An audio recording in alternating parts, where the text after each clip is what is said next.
I've been teaching in private school for a year, but I feel like I need to do more to improve my skills and knowledge. Masteral lang po ba ang way? Please, I need answer or reco po. Hi teachers! Hi future operators and future public teachers! Kumusta? Kumusta? Alam mo ba, hindi lang ikaw ang nakakaramdam niyan, hindi lang ikaw ang nakakapag-isip niyan. Even yung mga matatagal ng teacher, parang laging kulang. Pero alam mo ba, ang ganda niyan. What I mean, ang galing lang kasi we have eager to grow professionally as a teacher. And yes, ang master's degree ay isa sa mga paraan.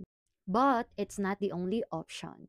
Dahil kahit ako, may isang taon din ako nagturo sa private school at may ilang taon din akong naging substitute teacher.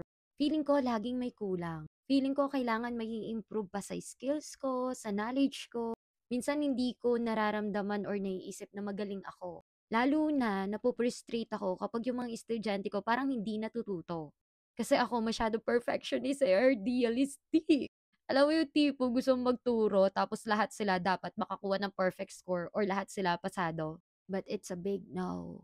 So, pag-usapan natin yung mga option or mga iba pang paraan para ma-improve pa itong mga skills and knowledge natin, especially sa pagtuturo. Unang-una sa lahat, hindi na ako magpapaligoy-ligoy pa. Alam mo, gagaling ka, mas mamamaster mo yung mga skills and knowledge mo na magagamit mo sa pagtuturo, malalaman mo ano yung mga techniques and strategies through your experience. Habang tumatagal, habang marami kang mga nararanasan, mas marami kang matututunan.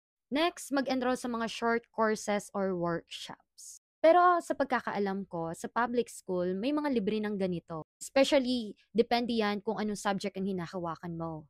Ako sa English, ayan, may mga seminar kami na ina-attendan. Join professional learning communities. Ito yung like for example, sa mga TikTok, manood ka kung saan ka gagaling, ano pa yung mga matututunan mo sa kanilang mga strategies and techniques.